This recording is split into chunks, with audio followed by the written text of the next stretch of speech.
68 chapter 2.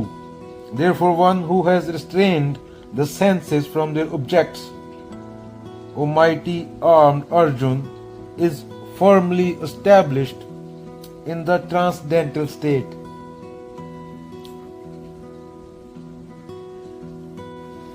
Senses नहीं तो इधर लेके जाएंगी उधर लेके जाएंगी। तो दो मार्ग होते हैं, एक तो ज्ञान मार्ग होता है, प्रेम मार्ग। अभी समझ ले तेरे लड़का है लड़की है तेरी। ज्ञान मार्ग 99% जनता के लिए पॉसिबल नहीं है क्योंकि वो निर्मम होता है। ज्ञान मार्ग सीधा बोलेगा ये तेरा लड़का है ही नहीं, ये संजोग का लड़का है। संजोग से शादी हुई, आजकल के जमाने में मिल गए लोग, ट्रेन जा रही थी दो मिल गए, संजोग हो गया 5 मिनट ट्रेन लेट हो जाती, तो नहीं होता। ये तेरा लड़का ही नहीं है, संजोग का लड़का है। ये तेरी लड़की नहीं है, संजोग की लड़की है। अगर 5-10 मिनट इधर उधर होती ट्रेन, ऐसे ही शादी होती है ना आजकल की, दो बंदे मिल गए ट्रेन में से उतरे तो शादी होगी उनकी। पहले जमाने में चलो अरेंज मैरिज होती थी। तो जिसका है उसको दे दे, तू क्या टेंशन लिए बैठा है? मैं मेरा में ये 1 लाख लोगों का खून पी चुका तू एक लड़के के लिए, तेरे के लिए 1 लाख गरीबों को लूट चुका, अभी तू धार्मिक बोल रहा है खुद को। और दूसरा होता है प्रेम मार्ग, वो बोलते देह से मैंने जन्म दिया है तेरा ही है, तो तेरा है तू रख ले, सबसे पहले तू है, तेरा तुझको सौंप के क्या लागे है मेरा। तो सेंसेस मैं मेरा में फंसी रहती है, मन मैं मेरा में फंसा रहता है। और जो समझ ले अंडरस्टैंडिंग के बोध के लेवल पे कि ये पूरा खेल है, इसको खेल की तरह खेलो, डिप्रेशन लेने की कोई जरूरत नहीं, ये खेल चल रहा है क्योंकि सत्य के लिए खेल है। तो वो असली संत हो गया, वो असली ऋषि हो गया जो ऊपर उठ जाता है फालतू की बकवास से। और हवा पानी और मिट्टी का बलात्कार करने वाला बंदा धार्मिक हो ही नहीं सकता, और मीट खाने वाला बंदा धार्मिक हो नहीं सकता। एक एग्जांपल ले लो चलो, जो तो एक बर्गर खाता है मैकडोनल्ड का क्वार्टर पाउंडर, उसे तेरी प्लेट तक पहुंचाने में 660 ट्रिलियन लीटर पानी खर्च होता है एक बर्गर तेरी प्लेट तक पहुंचाने को। 660 ट्रिलियन लीटर, इतने पानी से तो 2 दिन लगातार नहाते रह सकता है बिना रुके, 48 घंटे। तो ये कीमत है। इसलिए बोलते हैं जिसको ज्ञान नहीं वो प्रेम नहीं जान सकता, वो पशु है। कबीर जी क्या बोलते हैं? ज्ञान बिना नर पशु है। और पशु क्या प्रेम होता है? पशु में प्रेम नहीं होता ना। 660 trillion litres of water, 1 quarter pounder burger, यह है मीट की कीमत जो तुम मीट खाते हो। तो धार्मिक आदमी ज्ञान से होता है। किससे होता है? ज्ञान से। चक्कर लगाने से नहीं होता, 7 चक्कर लगा लिए। प्रमाण क्या है इसका? अगेन सेम थिंग, दुनिया में 8 बिलियन कबीर होते। आदमी के सिर्फ मुंह के टेस्ट के लिए आदमी मीट खा सके, समुद्र में डेड जोन बन गए।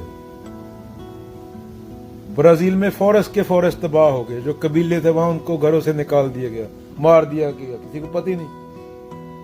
ये किसके लिए हो रहा है? दुनिया का 80% एग्रीकल्चर क्या होता है? दुनिया की 80% फार्मिंग क्या होती है? क्योंकि आदमी मीट खा सके।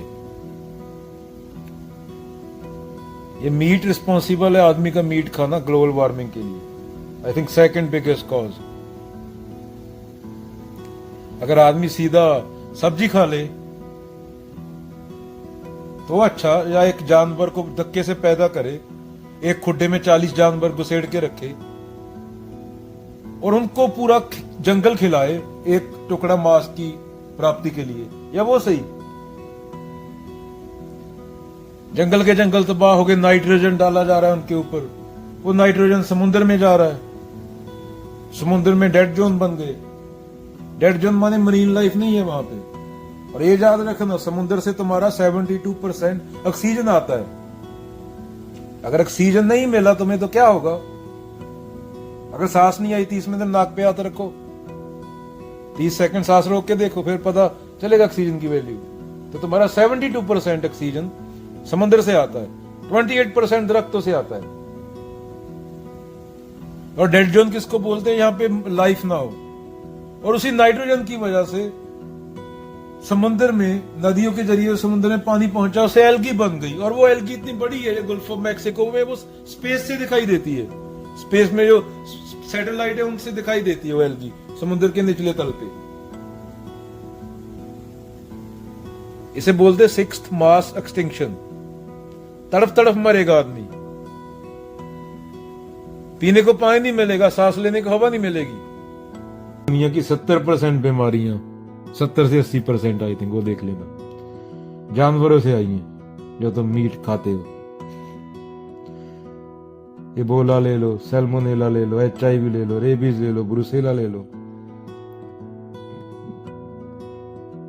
Factors that increase the risk of diseases include deforestation, livestock production, illegal wildlife trade। तो एड्स ले लो, इबोला ले लो, कोरोना वायरस ले लो, सब ये जानवरों से ही आया है। और तुम्हारी 28% ऑक्सीजन अगेन दरख्तों से आ रही है, और 72% ऑक्सीजन समुद्र से आ रही है। और तुमने तो दोनों नहीं छोड़े, दोनों खत्म कर दिए। अभी दंड तो मिलेगा।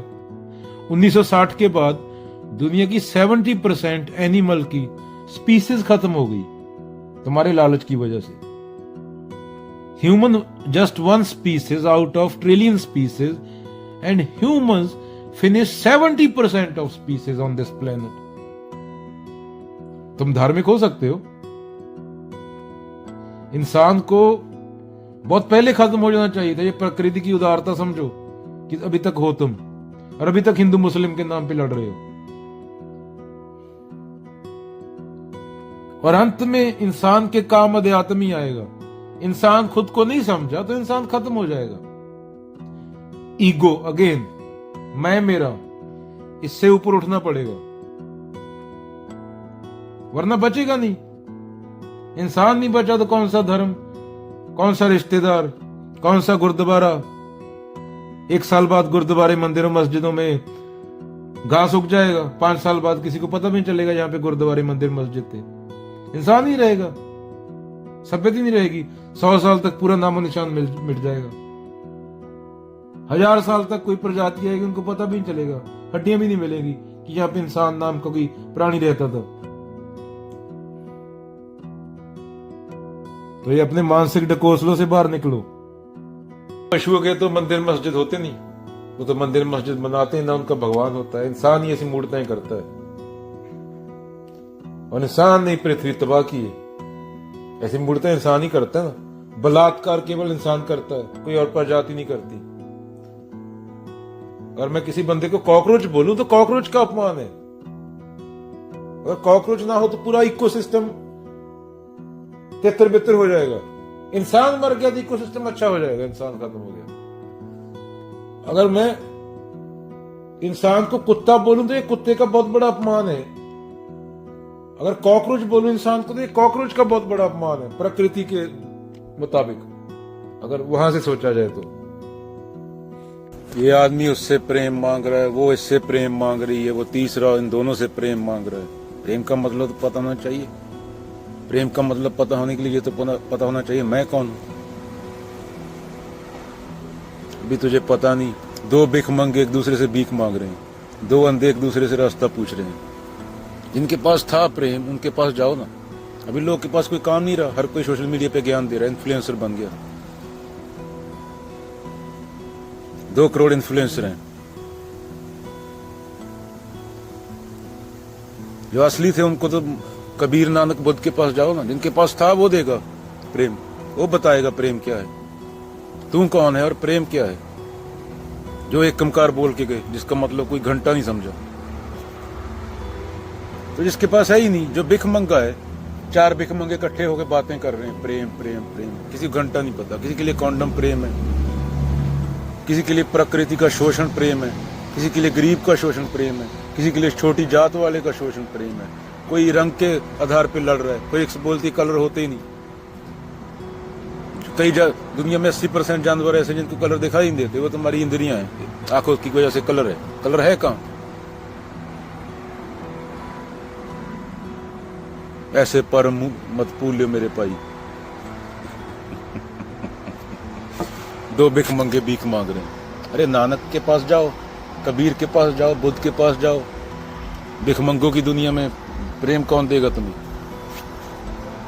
यहाँ लोग मिलीनियर बिलीनियर एक्टर यहाँ पे गांजा फूक रहे हैं या मेंटल अस्पतालों के बाहर खड़े हैं, गोलियां ले रहे हैं दिमाग सेट करने की, और टीवी पे आके मेकअप करके इन्फ्लुएंसर बने फिरते हैं।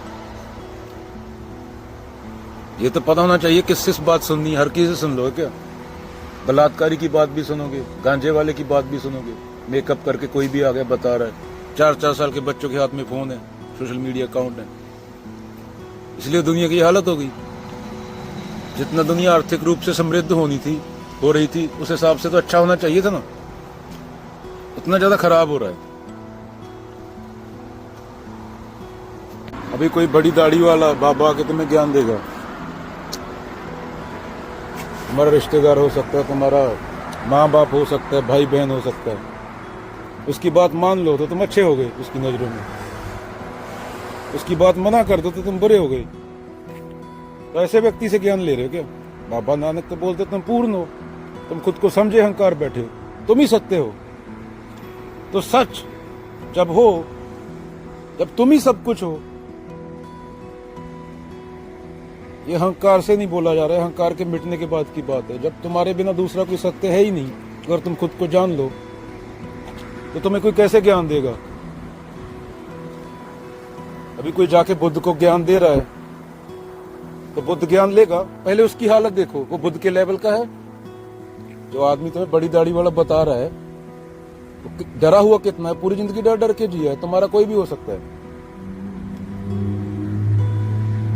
तो सुकरात के लेवल का है, वो सच के लिए जहर पिएगा? तो डरा हुआ है, मौत से डरा हुआ है, और वो तुम्हें ज्ञान दे रहा है जिससे उसका भला नहीं हुआ पूरी जिंदगी। तो 8 का 8 बिलियन बंदा सामने खड़ा हो, बाबा नानक को तो भी ईगो दिखेगा। तो सच को सच बोल देंगे। 8 का 8 बिलियन क्या 20 बिलियन आबादी हो जाए, वो खड़ा हो जाए आपके सामने। जब अहंकार नहीं रहा तो अकेला सत्य ही रहा। तो ज्ञान कोई कैसे देगा तुम्हें? सच्चे आदमी को ज्ञान कौन दे सकता है? उम्र से कोई बड़ा थोड़ी होता है। यहाँ पे एक कमकार हो गया, अभी एक कमकार को जाके शब्द ही रह गया, अहंकार हट गया, तो एक कमकार को जाके ज्ञान देने की जरूरत है क्या? एक कमकार शब्द है, सच है वो, सत्यम शिवम सुंदरम। सत्य को जाके बताएगा तो ऐसा सत्य तो स्थिर खड़ा है।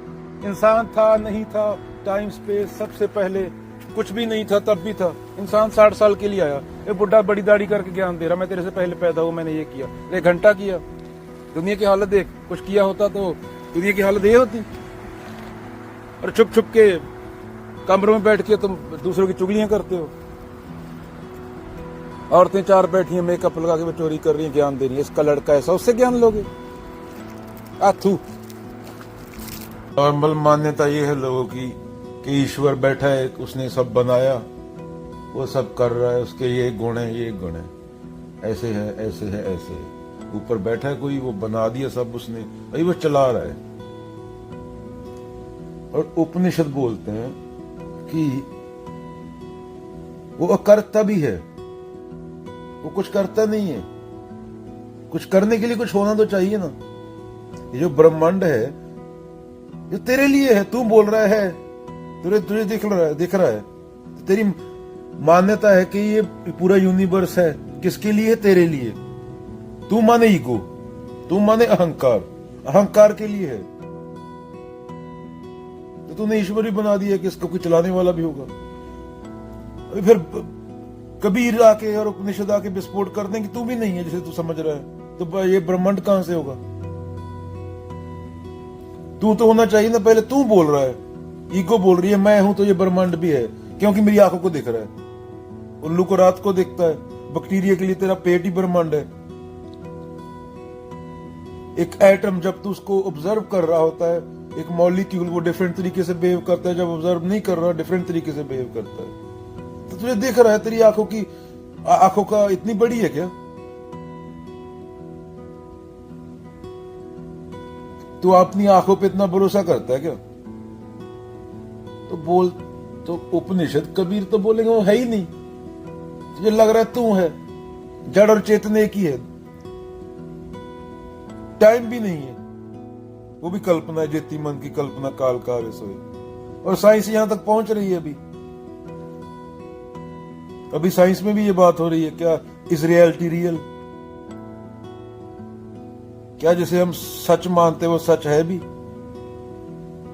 क्या मानते हैं? मानना और जानना। इसलिए बोलता हूं, इंडिया के जो संत थे वो अपने टाइम से बहुत आगे थे, उनको समझ ही नहीं पाया कोई, उनको आज तक नहीं समझ पाए। अगर 500 साल तक नहीं समझेंगे आई थिंक लोग, आने वाले 500 साल में। हमारी मान्यताओं की वजह से मिट्टी, पानी, हवा सब नष्ट हो गया, हमारी ईगो की वजह से। और 3 प्रजातियों के लिए मैं बहुत सॉरी फील करता हूं, क्योंकि हमने गीता, गुरु ग्रंथ साहिब, बाबा नानक को समझा नहीं। पहला आते हैं बच्चे को 12 साल की उम्र में मार दिया जाता है, उसकी थिंकिंग खत्म हो जाती है, उसकी रैशनैलिटी खत्म हो जाती है, कुछ बिलीफ पकड़ा दिए जाते हैं। और 99.9% उन्हीं फॉल्स बिलीफ को डिफेंड करता हुआ मर जाता है बच्चा। सिर्फ 0.1% है जो बाहर निकल पाते हैं उससे। उसको बता दिया जाता है ये तेरा धर्म है, यहाँ पे तू पैदा हुआ और ये बातें हैं, तुझे ये चीजों की आज्ञा पालन करनी है। तो इंसान होने का मतलब क्या? कुदरत ने दिमाग क्यों दिया? वो पैदा होना एक जगह पे, धरती पे, वो उसकी मर्जी में नहीं था, तुम्हारी मर्जी में था। सोचना, विचार करना। तो बच्चे को 12 साल की उम्र में खत्म कर दिया था, इसका परिणाम देख रहा है पूरी दुनिया में। दूसरा, औरतें, उनको या तो बच्चे पैदा करने की मशीन बना के रखा गया आज तक हिस्ट्री में, या सेक्स ऑब्जेक्ट, और आज भी वही चल रहा है। औरतों के कपड़े देखो मार्केट में जाके कैसे आते हैं, और मर्दों के कपड़े देखो, ज्यादा बोलने की जरूरत नहीं है। तीसरा, सबसे ज्यादा सताए हुए प्रजातियां जानवर और पंछी, इन्हें तो करोड़ों अरबों में हर रोज मारा जाता है, हर रोज बिलियंस में। और ये कहीं केस भी नहीं कर सकते, किसी कोर्ट में नहीं जा सकते, बोल भी नहीं सकते, इनकी कोई सुनता भी नहीं। इन तो 6th मास एक्सटिंक्शन, इनका तो पूरी तरह टोटली सफाया कर दिया हमने, हमारे लालच ने। ना वो बोल के बता सकते, ना वो बेचारे केस कर सकते, उनको भी दर्द होता है। और उनके ऊपर हमारी लाइफ डिपेंड है, हमें ये नहीं पता। अगर वो ना रहे तो हम भी नहीं रहेंगे।